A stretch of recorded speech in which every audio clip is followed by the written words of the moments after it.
My name's Ottesen, and I'm part of the fourth generation here on Hedlin Family Farms. I've been working here for about 3 years now in the fresh market operation. We have about 35 acres of certified organic vegetables in production any year. That's for our roadside stand, 3 farmers markets, 150 share CSA, and sales to about a dozen restaurants between Skagit and King counties. I'm Jules Riske. This is my first year officially working on this farm. I'm Kai's girlfriend. I work in the field. I run the harvest crews. One of the things we're excited about this month is the Eat Local for Thanksgiving Challenge. And because it's the height of harvest season, and there's a lot of stuff coming out of the ground and off the vine and off the tree, we're trying to encourage people to preserve food now for those staple meals that they have during the Thanksgiving holidays. Are you guys going to be preserving anything this year? Yeah. We've already put away raspberries, shelling peas. We live on farm, and there's always just so much potential for waste, which we as farmers are always trying to find avenues for all the produce. You know, it's got such a short shelf life, especially since we value quality so highly, and we don't want to be passing on produce that's dead.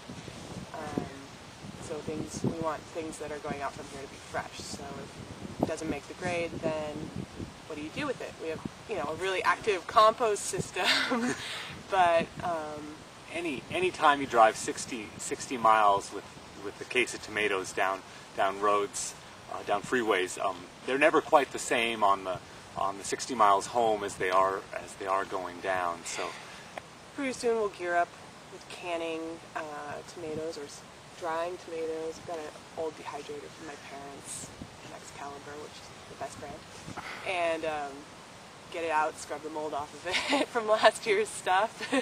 No, and just start drying tomatoes, we missed the cherries. The crows got the cherries from our tree, but generally I will buy in fruit that I don't happen across through trades with other farmers, with friends that have fruit trees, the stuff that's coming out of the cooler. I tend to buy a lot of Rama Farm nectarines. They're so easy. You don't have to peel them like you do peaches. Just cut them in quarters, get your honey water going, pack your jars, pour in your honey water, throw them in 25 minutes in a boiling water bath. You do it all night, and you've got the best jars of fruit all winter long, and it's what keeps you going in February when there's nothing to eat except old squash and onions. Now, a lot of the people who are going to be watching this movie go to farmers markets, and I understand that you're at 3 different farmers markets. When you run into folks there, do you talk to them at all about preserving, or are there ways that you can encourage them to get involved with this? Well, we'll talk about it some, and we're happy if someone knows they want to do their pickling cucumbers or do put up some beans or canned tomatoes. We and most farmers are, if you want to place an order a week ahead of time, they can bring the 20 or 30 pounds of beans or pickling cucumbers you're looking for the next week, and they're happy to do a wholesale price on that most of the time. And sometimes farmers will have it, you'll come to them at the beginning of the market, and if you want to know that you're going to get exactly what you want, before it runs out, you can pay full price. But often farmers will say, come back at the end, we're closing at 1, we're closing at 3. I might have a box of broccoli, I might have a box of shelling peas, or, a few boxes of peaches or cherries that I know that they've gone to 2 markets, and when they go back to the cooler, they're not coming out again, except, to feed the pigs or something. The master canners are a good resource for this, and I know they'll from time to time have a presence at farmers markets and hand out information there. But they're online. They're not hard to find. What about these plants behind us? What are we sitting in front of? Blueberries. Blueberries. Lots and lots and lots of blueberries. And blueberries are one of the easiest things to freeze. Investing in a nice big chest freezer, you know, if you get one that's an Energy Star rated one, it can be $30, $40 a year in electrical costs. And then, you know, you're buying a few cases of Ziploc bags, and then you go to your local farmer's market or check in with your local farmer. Do you get blueberries? You don't even have to, you know, you can wash them or not. Just throw them in those bags, throw the bags in the freezer. It's something you can do so easily. We freeze a lot of blueberries. And the fuller you keep your chest freezer, the easier it is the lower your electrical bills Right. are going to be. So there's some The incentive. thermal mass there, yeah.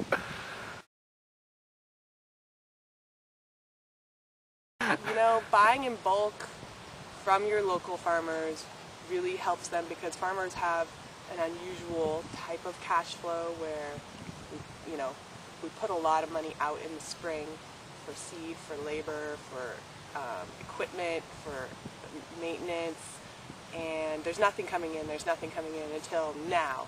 And now it's starting to come in, and then it's a big flood of money that comes in, and this is our moment to capture money that will take us through the fall, you know, through the winter and next spring's costs for a lot of farmers. And so helping your farmer go home from the farmer's market with less or have less fruit fall off their bushes, you're ensuring that you're going to have, you know, really high quality, incredible tasting, you know, produce in the winter that is so easy. You just open your freezer door and there it is, or you open your cabinet and you've got dried fruit. It's worth a little bit of labor now to have a higher quality and to support your local farmers now so that they'll be around. And it's just never been easier. It's just never been easier to eat locally. Yeah. And the quality of produce that farmers are growing at farmers markets, at co-ops, at stores around the area is just tremendous. There's a real opportunity here to reinvent food quality, and people are moving forward on that every day. And you can get, you know, good quality frozen blueberries sometimes from your local co-op, but often I'll buy stuff from the store and I'm like, there's not the intensity of flavor as my sun-dried tomatoes that I know they're only a few months old and they were cared for and they were picked. You know, often you'll use like stuff that's almost overripe because it's just dead ripe. And it's incredible. Yeah, just so flavorful. Yeah. Well, Yeah. guys, thanks so much for sitting down with us today. Thank you. Sure thing. Thanks Thank you. for talking about this.